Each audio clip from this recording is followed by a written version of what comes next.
ചിരിക്കേ. Smile please.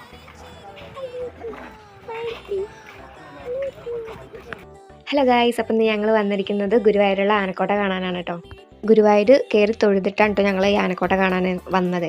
അപ്പോൾ ഇവിടെയൊക്കെ ഗുരുവായൂർ വന്നു കഴിഞ്ഞാൽ ഞങ്ങൾക്ക് ഇതൊക്കെ ഒരു നിർബന്ധമുള്ള കാര്യം കേട്ടോ. ആനക്കോട്ട കാണുക, പിന്നെ ബീച്ചിലൊന്ന് പോവുക, എന്നിട്ടൊന്ന് കറങ്ങി അടിച്ച് വൈകുന്നേരം വീടെത്തണം എന്നുള്ളതാണ്. ഞങ്ങളങ്ങനെ നിൽക്കുമ്പോഴാട്ടോ രണ്ട് ഏട്ടന്മാർ ആനയ്ക്ക് പഴം കൊടുക്കണം കണ്ടത്. അപ്പോൾ നന്ദുട്ടനും അത് കണ്ടപ്പോൾ ഒരു പഴം എടുത്തവർ കൊടുത്തു കേട്ടോ ഫസ്റ്റത്തെ.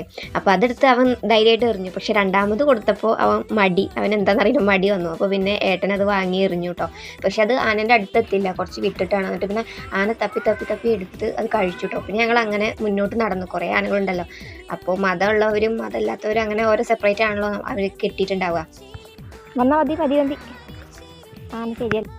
ആ നിൽക്കണ ആനേൻ്റെ നൃത്തം ശരിയല്ല കേട്ടോ. അവിടെ ഉള്ളവരൊക്കെ പറഞ്ഞു ആന കുറച്ച് കുഴപ്പക്കാരനാണ്, അപ്പോൾ അവിടെ നിന്ന് മാറിക്കോന്ന് പറഞ്ഞുകൊണ്ട് ഞാൻ ഏട്ടനെയും കുട്ടിനെയും വിളിക്കുക കേട്ടോ.